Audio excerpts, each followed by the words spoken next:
Muy Buen buenos día. días. ¿Cómo está esta Semana Santa o Jueves Santo, sobre todo? Muy buenos días, Edith. ¿Te han aplicado alguna multa en este tiempo, en este año?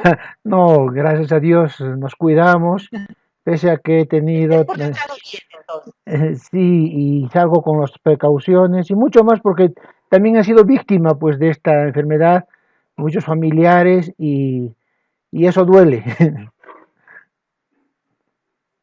Duele, ¿no, Martín? Sí, sí, Sí, duele. era justo también lo que te quería decir. Duele, porque en mi caso muy particular, por ejemplo, mi entorno más cercano, más amado, papás, esposo, hijos, felizmente no nos está pasando eso, pero y le tengo miedo. ¿Cómo será vivir, ver la zozobra permanente de si podrá o no vencer este tema y todo lo que implica?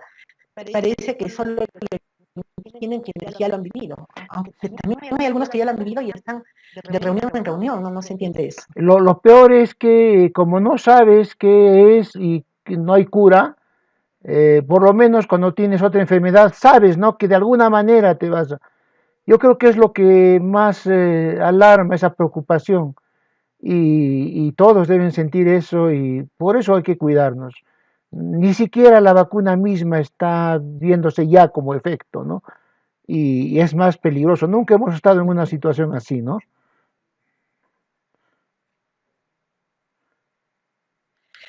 Bueno, Martín, a lo nuestro, a la invitación que te he cursado y con eso queriendo de todas maneras darle otro tinte a estos tiempos bastante del almuerzo familiar, que es siempre algo muy grato.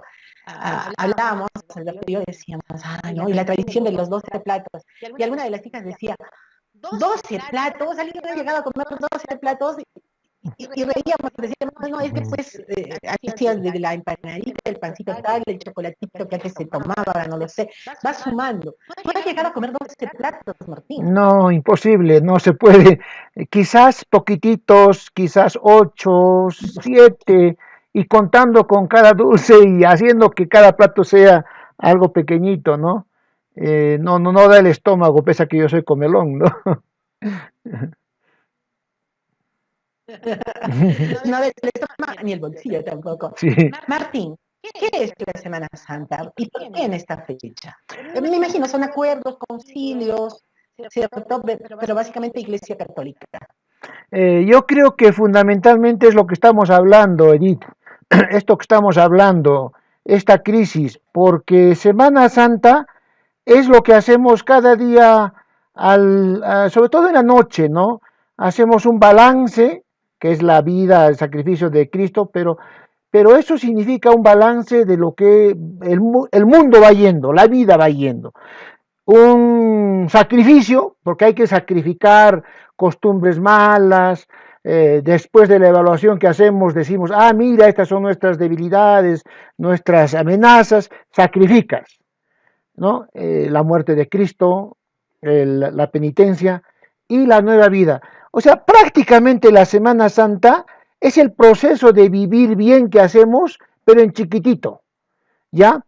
De un año, de un lustro, y en este caso, con esta pandemia, casi de un milenio, porque la última pandemia que tuvimos así de esta naturaleza fue en el siglo XIII-XIV. Y entonces es muy significativa esta Semana Santa porque lo asocian con el Pascua. Y la palabra Pascua viene de pasqué, o sea, del pasaje. Prácticamente la Semana Santa te conmemora cómo las grandes culturas se han formado, del paso del desorden al orden. Martín, pero esta es una fiesta mundial de la Iglesia Católica y es también eso. O sea, yo entiendo, tu evaluación no sé si mucho más filosófica, más profunda, ¿cierto? Pero, a ver, parte entonces del tiempo del empoderamiento de la Iglesia Católica y en en recordar y también en tener en nuestras mentes el tema del sacrificio del Hijo de Dios y reafirmar el concepto de la resurrección, que finalmente es el punto clave, fundamental para la Iglesia y la fe católica. Sí, eso exactamente. Entonces, como te digo, tiene sus fundamentos en el Yom Kippur, que es la fiesta de Pascua de los judíos, cuando ellos están en el éxodo yendo de Egipto hacia la tierra prometida, la tierra de la leche y la miel, y justamente lo que tú dices, el sacrificio es eso que hacemos en la vida, ¿no? Para tú llegar donde has llegado, con todo a nivel familiar, ¿no es cierto? Has pasado toda una vida, un proceso, para que lleguemos a algo hemos pasado, y en este plan el sacrificio es fundamental, dejar algo, ¿no? Entonces, esta semana nos recuerda el ritmo de la vida, ¿no? Pues como que en el concilio de Nicea, este concepto del Yom Kippur judío, o Pasqué, Pascua, ¿no? O también se llama Eucaristía, el sacrificio del Cordero, ¿no? Pero también aquí esto lo llaman Cordero, lo llaman Ictios, pez, lo llaman la abeja, porque eso viene la miel, ¿no? La leche y la miel, y por eso tú, lo que tú decías, los 12 platos, tiene que ver con la comida que vamos a tener después del sacrificio, ¿no? En realidad esto se debería hacer después, pero se hace antes porque tienes que prepararte para lo que viene mañana. Entonces, está asociado, como te digo, a la Pascua, a la vida de Cristo, pero sobre todo a eso que hemos dicho, la Eucaristía, que es uno de los sacramentos más fundamentales del catolicismo, el sacrificio, que mañana vamos a verlo en la Pasión de Cristo. Claro, lo que tú dices, ya entrando un poco a la tradición. Esta tradición es más estrictamente del mundo andino, ¿no es cierto? ¿Por qué en el Ande conservamos mucho más estas tradiciones? O en algún momento, por ejemplo, en el Perú, en la costa, en la Lima, capital virreinal, se comían 12 platos. ¿Cómo surge todo esto? ¿Y cómo se mantiene además o se pierde en otros lugares? Entonces, como te digo, son paralelos. Como te digo, estos ritos de recordar la historia, de hacer un balance, un sacrificio y una nueva vida, lo hacen todas las culturas. En la cultura andina tenemos el huilancha, donde se sacrifica al camélido, se come el sancu, que va a ser lo que es ahora las empanaditas, los pastelitos, ¿no? Y el once son diferentes tipos de pastelitos y pancitos hechos con harina, y al sanku se le pone sangrecita. Y fíjate el paralelo que tiene con el rito judeo-cristiano de la sangre del cordero que se pone en la puerta de los primogénitos o los elegidos del pueblo de Cristo, de Dios, para que la plaga no les azote. Entonces, este rito se hace contra las plagas, contra las epidemias, contra las invasiones, contra los desastres y contra las crisis políticas. Entonces se parece mucho, hay una especie de engranaje, ambas cosas se imbrican, la tradición andina y la tradición judeo-cristiana.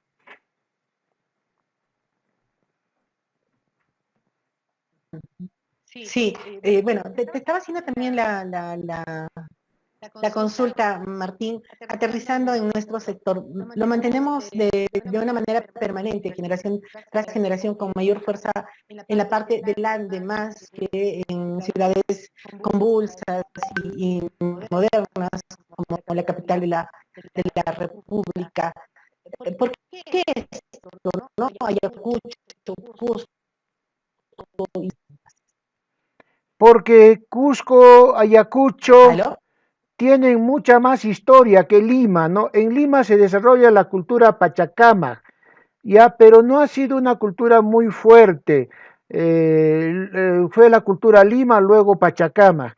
Digamos, donde se concentró la mayor cantidad de cultura y movimiento de mentalidades hacia más o menos el fin del prehispánico, es entre el Collao y Cusco, ¿no? Digamos que son las zonas, podríamos decir, el centro del Ande más importante. El Collao porque tiene el lago Titicaca, y el lago Titicaca te aprovisiona de camélidos, ¿no? Camélidos sin los cuales no puede haber economía. De ahí viene la palabra huira jocha, huira, camélido, jocha, abundancia, el que tiene mucho camélido. Y no nos olvidemos que incluso en el mismo virreinato, Cusco no solo era un centro cultural fundamental, sino el nudo estratégico del mundo económico, del mundo político.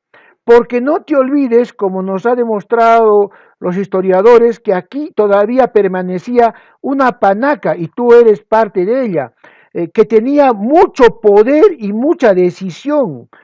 Eso implicaba lo económico fuerte, lo político y lo social, que es lo más fuerte, porque la cantidad y la densidad de población que había acá era importante, y ni hablar de Potosí, pues mantuvieron muchos de los continuidades de la historia.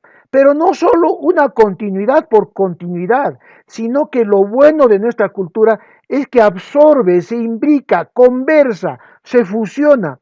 Y lo mismo los españoles hacen ese esfuerzo. Vale decir, ni siquiera la cultura inglesa, ni la norteamericana, colonial o francesa, han logrado lo que los españoles han hecho, imbricar culturas. Entonces, lo importante de la permanencia en los Andes es su presencia demográfica fuerte, su economía de clave, porque Cusco, el corredor Cusco, Sicuani y Puno, nucleaba todas las rutas de América del Sur, y la parte política y también la parte social histórica con los 12 alferados o el cabildo inca que había acá en el Cusco.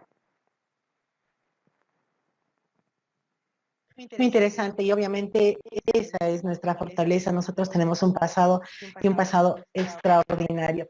Martín, muchísimas gracias a ti por esta conversación. Queremos darle siempre un tono distinto, ¿cierto? A pesar de la tragedia, a pesar de la pandemia, no podemos perder esa identidad, ese sabor, esa forma de ser, de sentir y de hacer las cosas, pero sin ponernos en riesgo. Muy amable, Martín. Gracias.